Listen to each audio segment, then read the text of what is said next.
I would now like to introduce our valedictorian, Brian Berry.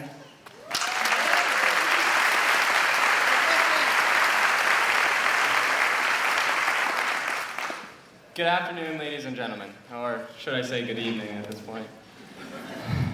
Faculty, administrators, parents, school committee members, friends, and family, I thank you all for coming out here today, or in here today, to congratulate the King Philip class of 2015.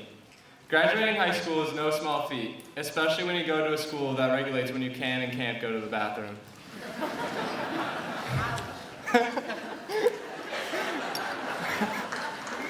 I mean, Mr. Boucher, how can anything you've said make sense if the only thing I can concentrate on is trying to figure out which of the two unlocked bathrooms is closer? And how do I even know if the one that I go to is going to be locked or not? What if there's a line? What if I don't make it in time? What was that? Something about chemistry? Sorry, I still get flashbacks. That's enough of the bathroom jokes, though. They start to stink after a while. But in all seriousness, this is a great accomplishment for each and every one of us, and I'm proud to have been able to call you my classmates for the last 6 years. Now, before you all start to doze off, I have some people that need to be thanked. First of all, thank you to all the teachers here for giving me the tools that I need to succeed. I'd also like to thank all the administrators and the school committee for making sure the school runs smoothly. Lastly, thank you to my friends and family for supporting me throughout my journey so far. Mom and Dad, although I know I can be a hassle, thank you for putting up with me. I wouldn't have made it here without you. When I first started to write this speech, I approached it the same way I've approached all my writing assignments I've been given in high school. I stared at a blank computer screen for hours waiting for words to magically appear. It didn't happen. The speech fairy must have been busy last night. So, as all high school students do, I turned to Google. WikiHow came through for me, as it has in the past, with challenging questions like how to tie a bow tie, how to write an essay, and how to become valedictorian. The last one really has some great tips in it. Can't reveal my secret stuff. Anyways, the article revealed to me that the first thing I need to do is reflect on what we've done here. So I might as well give that a try. People say that high school flies by, and I'm sure it will seem like it did when I look back on it in a few years. However, when I think back now, I can barely remember a time before high school. A time before I would spend my free nights in Edward Washington's basement playing FIFA. A time before I had to listen to that obnoxiously loud warning bell every single morning. A time before I never had to stay up later than 10 o'clock to finish my homework. But now it's time to move on from all of these things. While I certainly won't miss that bell, and I figure I'll probably never finish my homework before 10 in college, there are things that I will miss about these last 4 years. Even though we have made some great memories in high school though, I think it's important not to dwell on what's already happened. As Nick Carraway said to Gatsby, you can't repeat the past. While Gatsby held the opposite philosophy, we all know how that turned out for him. Instead of lamenting about the past, I ask you to look forward to the future. If you all can do that, I know it will be a bright one. Now, the second thing WikiHow told me was was something a little bit more abstract. Apparently I'm supposed to inspire you guys, give you some advice for how you're supposed to succeed. I thought, seriously? These people are going to want me to give them advice? I mean, sure, I got lucky on a few tests, paid off a few teachers here and there, but now that means I'm going to be giving advice to nearly 300 aspiring students wondering how to live their lives? Yeah, turns out this whole speech thing isn't just about me seeing how many times I can get you all to laugh. Which is 6 so far, but who's counting?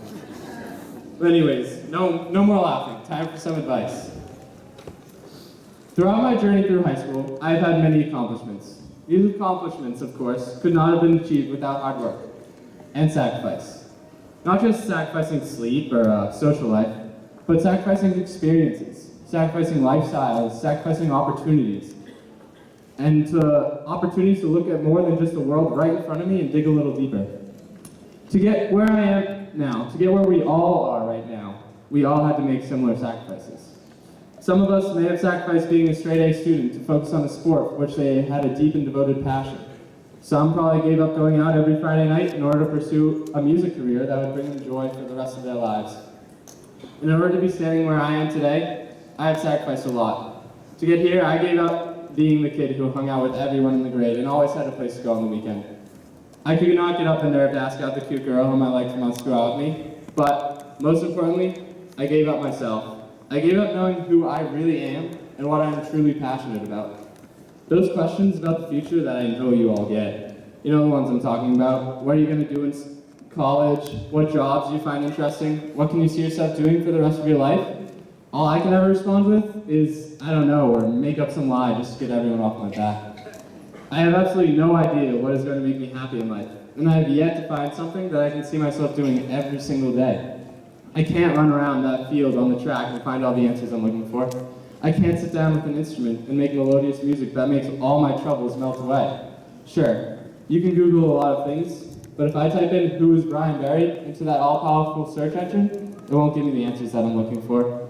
Just by the fact that we are all standing here today means that we have accomplished so much, but it also means that we have made several sacrifices along the way.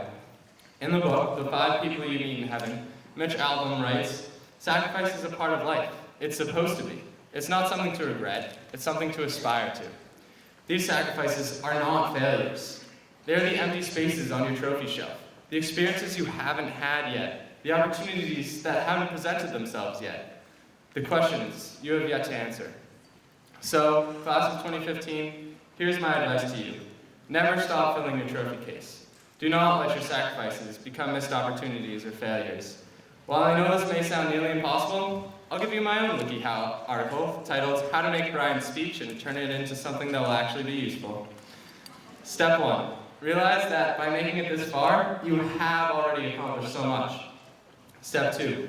Realize that these accomplishments did not come without sacrifices, and that these sacrifices were necessary for achieving your goals.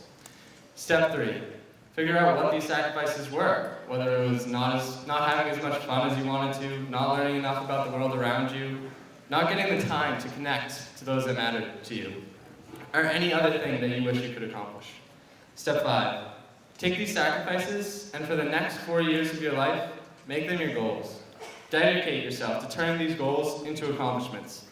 You'll have to take risks, and you'll have to take more sacrifices, but it'll be worth it. Go out and do those things you had to sacrifice in high school. Find a way to fill out those empty shelves on the trophy case. Step 6, repeat steps 1 to 5 over and over and over again. If you do this, then I promise your trophy case will be absolutely bursting with tremendous endeavors, incredible achievements, and miraculous memories. Now, before I finish, I have one final piece of advice to give. WikiHow may be able to teach you how to write a speech, how to ask out a girl, that one didn't go so well for me, or how to study, but I promise it will never teach you how to be you. Do whatever it takes to find out who you are, who you want to be. Don't let anyone else try to tell you who that is, and don't be someone you're not just to please others.